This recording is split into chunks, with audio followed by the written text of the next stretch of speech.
gaurko saioan gure ikateko proiektuaren barruan lehen hezkuntzako gairetan iraultza pedagogikoa eragin dezaketen aukera pedagogikoak aurkeztuko ditugu.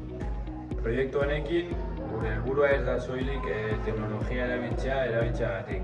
Izan ere, gure asmoa IKTak helburu didaktiko argi batekin txertatzea da, horrela ikasleek edukien sortzaile bihur daitezen.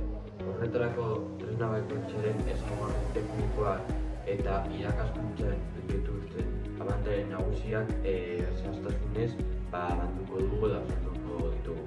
Eta gogoratu, bideoa bukatzen denean, hau ikusten duenean, tresna bakoitzaren erabilera adibide zehatzak dituzuela justu hemen webgunean. Botoien bidez eskuragarri behar. Lehenik eta behin robotika hezigarria daukagu. Tresna honen ezaugarri nagusia software baten bidez programatu daitekeen hardware edo gailu fisiko bat da. Ikasleek agindu sekuentziak diseinatzeko aukera izango dute roboten mugimendu zehatzak egin ditzan, mundu virtuala eta fisikoa lotuz. Honek abantaila ugari ditu.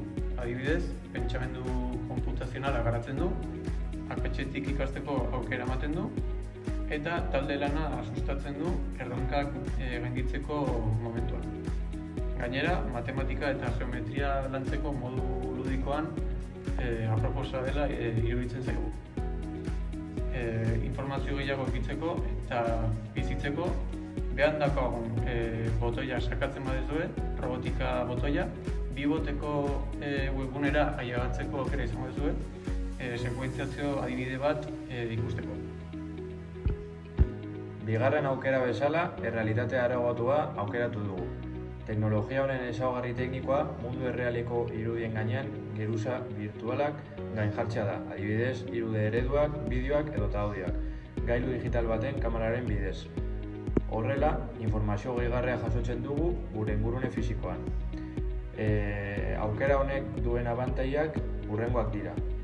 Batez ere, bere abantailarik handiena ikasleen arreta eta motivazioa pizteko gaitasuna da. Ikaskuntza murgiltzea sustatzen du eta kontzeptu oso abstraktuak, hala nola gisa gorputzen barrualdea edo eguzki sistema, hiru dimentsioetan eta modu interaktiboan ikustea ahalbidetzen du eta horrik eragiten du ulermena erraztea. Horregatik, hemen behan dituzuen botoian, adibide gisa, Quiver aplikazioarekin egindako jarduera bat ikus dezakezue, hori esan dudan botoia.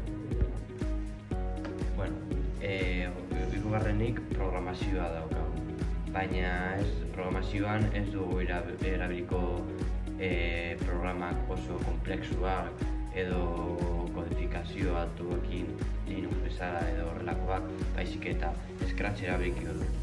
Scratch perfektua da gure kasuan, oso intuitiboa da eta oso egokia da lehen hezkuntzarako.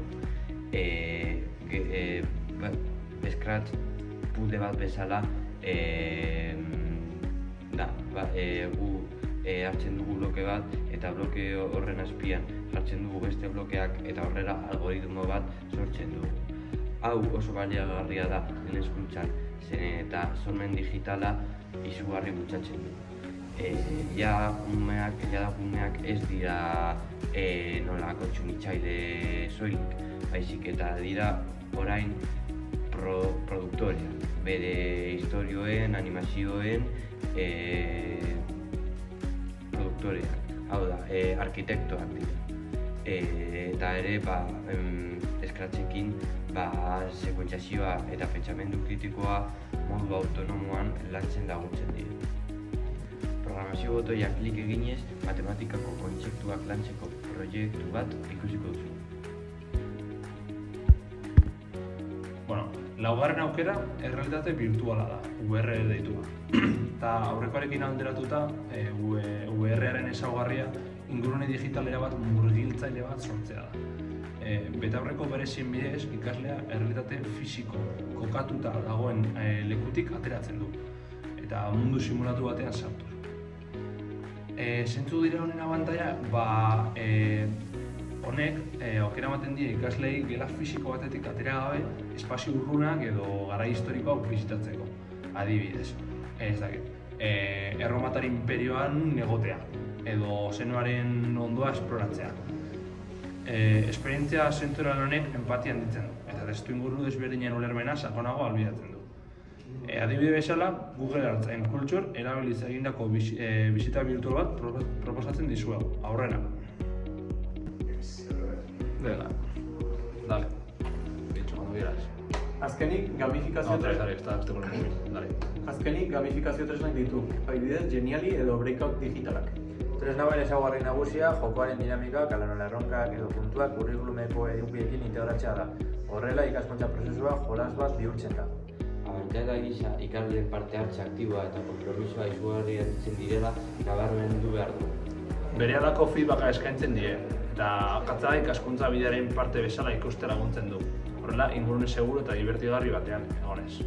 Ikusi dugun bezala, teknologia hauek aukera amaigabeak eskaintzen dituzte lehen hezkuntzan, baina bat ere zentzu pedagogikoarekin erabiltzen badira. Garrantzitsua da gogoratzea gure helburua ikateak gelako egunerokoan modu naturalean zertatzea dela. Eskerrik asko bideo hau ikuntzeagatik, espero dugu zuen hezkuntza praktikan lagungarria izatea. Eta galderarik badituzue, idatzi iezaguzue gure webguneko kontaktuan. Hurrengora arte!